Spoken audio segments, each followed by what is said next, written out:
নমস্কার, স্বাগত আপনাদের ত্রিপুরা নিউজে। আমি আপনাদের সাথে আছি পূজা। একটি গুরুত্বপূর্ণ বিষয় নিয়ে এই মুহূর্তে আমরা প্রতিবেদনে থাকব। মণিপুরের বিধ্বংসী ঘটনা। মণিপুরের situation is a lot more than meets the I. কারণ মণিপুরের বিধ্বংসী ঘটনার সময় যে আমরা লক্ষ্য করি, যদি তা এত দ্রুত মাথাচাড়া দিয়ে উঠেছে, দেখতে গেলে শুধুমাত্র 1 আর 2 দিনে এই প্রটেস্টকে আমরা সম্পূর্ণ ভায়োলেন্ট হতে দেখি। এই গোটা ঘটনাটি যদি কেবলই একটি জাতিকে জনজাতি আখ্যা দেওয়া হয়, তবে দেখতে গেলে এই জাতিকে জনজাতি আখ্যা বা একটি জাতিকে জনজাতি আখ্যা দেওয়া হচ্ছিল অবশ্যই, তবে অন্য কারোর বা অন্য কোনো জাতি থেকে আখ্যা ছিনিয়ে নেওয়া হচ্ছিল না। যদি সম্পূর্ণ ঘটনা শুধুমাত্র একটি বিষয়ের উপর বেস করত, তাহলে তা এত বড়, এত বিধ্বংসী হওয়াটা কি বাঞ্ছনীয় ছিল? এটা শুধুমাত্র এসটি স্ট্যাটাসের জন্য সংঘর্ষবাদে তা আমাদেরকে বলা হচ্ছে। এই মণিপুরের বিধ্বংসী ঘটনার মূলে কারণ অন্য কিছুই রয়েছে। সবচেয়ে বড় প্রশ্ন হলো, এই মণিপুর ঘটনায় যা বলা হচ্ছে, সবাই এই বিষয়ে নির্বাক কেন? গভর্নমেন্ট সাইলেন্ট কেন? রাজ্য কিংবা কেন্দ্র এই বিষয়ে কি বিশেষ পদক্ষেপ নিয়েছে এবং কি এমন ভূমিকা যা এখনো গ্রহণ করা হয়নি, যা দিয়ে মণিপুরের সমস্যা থেকে উত্তরণের উপায় বা পথ বের করা যেত? এই সব কিছু বুঝতে গেলে আমাদের একটু বিস্তৃতভাবে আলোচনা করতে হবে এবং ফিরে দেখতে হবে বেশ কিছু তারিখের দিকে। 20 ফেব্রুয়ারি 2023 এই তারিখে মণিপুর সরকার রাতারাতি মণিপুরের একটি বিশেষ জনজাতি অধ্যুষিত এলাকার বিশেষ অভিযান সংগঠিত করে, এক প্রকার বিপর্যয় নামিয়ে আনে। এবং চর্চা হচ্ছে ওই দিনের পর থেকে ক্ষোভ আরো পুঞ্জীভূত হতে শুরু করে। আরো উল্লেখ করা প্রয়োজন, যা হয়তো কেউই জানেন না, যেখানটায় সরকারের বিশেষ অভিযান সংগঠিত করা হয়েছে সেই চোংজাম এলাকাটা কুকি সম্প্রদায় অধ্যুষিত এলাকা ছিল। এই ঘটনায় সেই চোংজাম গ্রামে আরো একটি চার্চ ছিল, যা গুড়িয়ে দেওয়া হয়, যাতে করে এই ঘটনায় ধর্মগত দিক, রিলিজিয়াস অ্যাঙ্গেল উঠে আসতে শুরু করে। এবারে দেখা যাক বা আসা যাক প্রটেস্টের মেজর পার্টে। 20 এপ্রিল মণিপুর হাইকোর্ট স্টেট গভর্নমেন্টকে ডাইরেক্ট করে যে মাইতি জাতিকেও এখন তফসিলি জাতি হিসাবে আখ্যায়িত করতে হবে। আর এই রায় কুকি সম্প্রদায় মেনে নিতে পারেনি এবং বলাই চলে যে 27 এপ্রিল মণিপুরের মুখ্যমন্ত্রী এন বীরেন সিং একটি ওপেন জিমের ইনঅগ্রেশনের জন্য চোরাচাঁদপুর যাওয়ার কথা ছিল, কিন্তু এই অনুষ্ঠানের এক রাত পূর্বে রাতারাতি দেখা যায় চোরাচাঁদপুর, যেখানে মুখ্যমন্ত্রীর অনুষ্ঠান ছিল, সেখানে কিছু দুষ্কৃতিকারীরা সভাস্থলকে জ্বালিয়ে দেয়। 1 মে গুরুত্বপূর্ণ দিন এবং সেই গুরুত্বপূর্ণ দিনের কথাই আমরা বলবো এবারে। সেদিন all tribal student union Manipur, যা বিশেষত কুকি ডমিনেটেড গ্রুপ বলাই চলে, ওনারা 3রা মে একটি পিসফুল প্রটেস্ট ট্রাইবাল সলিডারি মার্চ করার অ্যানাউন্সমেন্ট করে। লাস্টলি 3 মে এই গোটা পরিস্থিতি এতটা ভয়াবহ হয়ে ওঠে যে মণিপুরে, যার কারণে একই দিনে একই সাথে 16টি জেলার মধ্যে আমরা 10টি জেলাতে কারফিউ জারি করতে দেখতে পাই। যদি ঘটনাটা শুধুমাত্র এসটি স্ট্যাটাস নিয়ে হতো, তবে এই ইস্যু এত তাড়াতাড়ি ভয়ানক হয়ে উঠত না। Root cause of Manipur incident বুঝতে গেলে আমাদের মণিপুর এবং মডার্ন রিজিয়নের ডেমোগ্রাফি বোঝাটা অনেকটাই জরুরি। এখন যদি আপনি ম্যাপে লক্ষ্য করেন, মণিপুরের উপর নাগাল্যান্ড, যা মোস্ট নাগা ডোমিনেটেড এরিয়া, মণিপুরের নিচে মিজোরাম রাজ্য আছে, আর ডান দিকে মায়ানমারের চীন রিজিয়ন পড়ে। এই দুটো বড় এরিয়া কুকি সম্প্রদায়ভুক্ত এবং মাঝখানে পড়ে মণিপুর, যার পাহাড়ি অঞ্চল কুকি সম্প্রদায়ভুক্ত এবং ভ্যালি এরিয়া মাইতি সম্প্রদায়ভুক্ত। আমরা যদি বলি এক্স্যাক্টলি সেই জায়গা যা 3টি জাতির সংঘর্ষের প্লে গ্রাউন্ড হয়ে দাঁড়ায়। শুরু করছি আমরা পপি কাল্টিভেশন দিয়ে। 17 মে যখন সুপ্রিম কোর্ট এই সম্পূর্ণ ঘটনায় রাজ্য এবং কেন্দ্রীয় সরকারকে প্রশ্ন করেছিল, তখন তারা পাহাড়ি অঞ্চলে অবৈধ অনুপ্রবেশকারী এবং পপি কাল্টিভেশনকে নিষেধাজ্ঞা বা কাল্টিভেশনের যে নিষেধাজ্ঞা জারি করেছিল, তাকে একটা মেজর রিজন বলা হয় এই সম্পূর্ণ ঘটনার পেছনে। এখন আমরা যদি বলি, যদি না জেনে থাকেন, আমি আপনাদের জানিয়ে দেওয়াটা মনে করছি অনেকটাই জরুরি। মায়ানমারের সাথে যুক্ত সকল নর্থ ইস্টার্ন স্টেটস। আমরা যদি দেখি বিখ্যাত গোল্ডেন ট্রায়াঙ্গেলের জন্য, গোল্ডেন ট্রায়াঙ্গেল বেসিক্যালি 9,50,000 মিটারে বিস্তৃত অঞ্চল, যা মায়ানমার, লাওস এবং থাইল্যান্ডের কিছু অঞ্চলকে নিয়ে তৈরি। এই এলাকাটা সম্পূর্ণ বিশ্বের second largest opium production region. এই বিষয়টিকে যখন আমরা ভেরিফাই করে মণিপুরের যে মায়ানমারের লাগোয়া 5টি এলাকা রয়েছে, পপি চাষ যা সংঘর্ষ তৈরির পেছনে কিছু কিছু অনুঘটক তৈরি করেছে, সে কারণে এনডিটিভি তেও দেখায় যে 2017 থেকে 2023 শতাধিক 5 থেকে 6 বছরে 15,400 একর জায়গা পপি চাষের জন্য শামিল হয়। এবং সে কারণে বলাই চলে মণিপুরে বেআইনি মাদকদ্রব্য পাওয়ার ঘটনা প্রতিনিয়তই উঠে আসতে শুরু করে।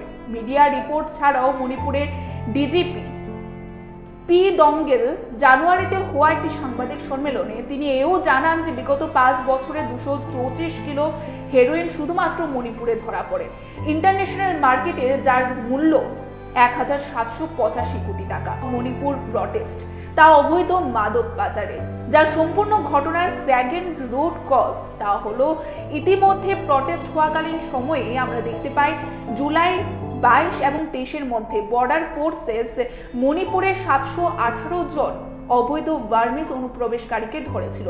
এবারে অবশ্যই প্রশ্ন জাগে, ভার্মিস কারা?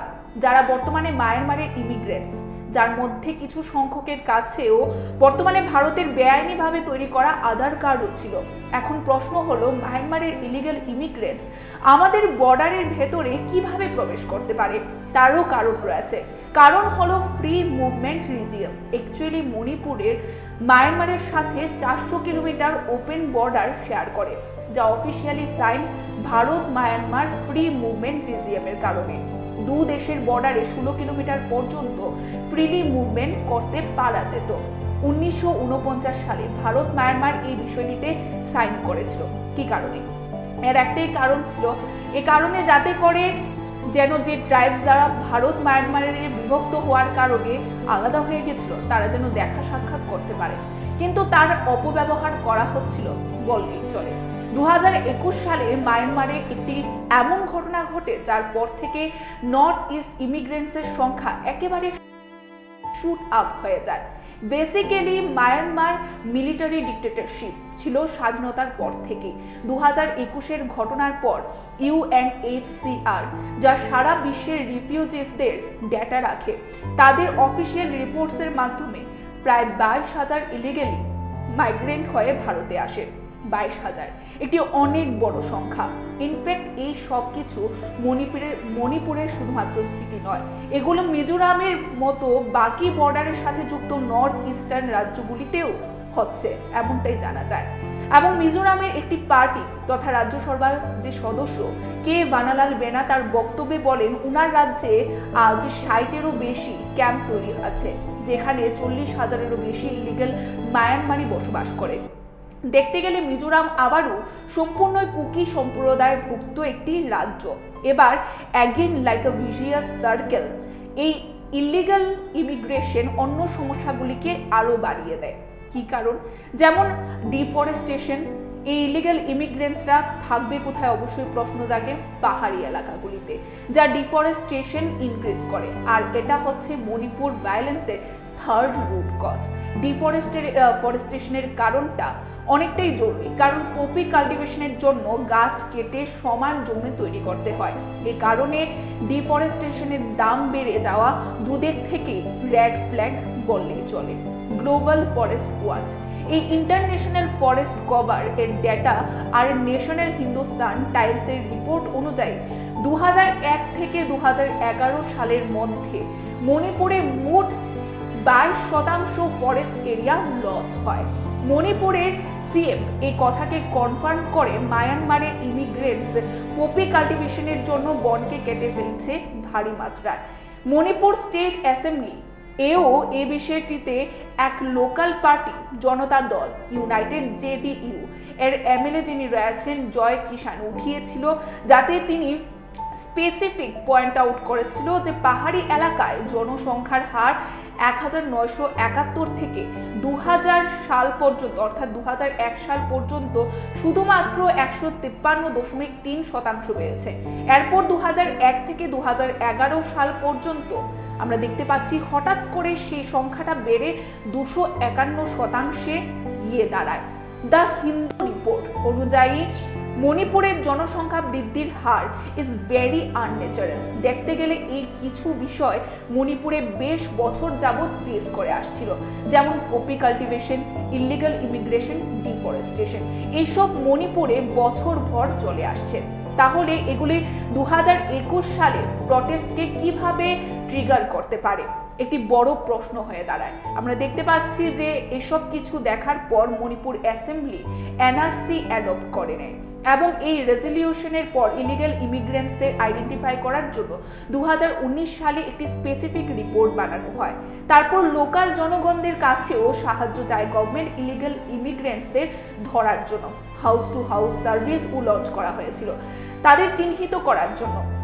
এবং ফাইনালি গ্রিন মণিপুর মিশন নামে ক্যাম্পেইনও লঞ্চ করা হয়, যাতে করে ডিফরেস্টেটেড যে ল্যান্ডগুলো ছিল তা আবারও রিস্টোর করা যায়।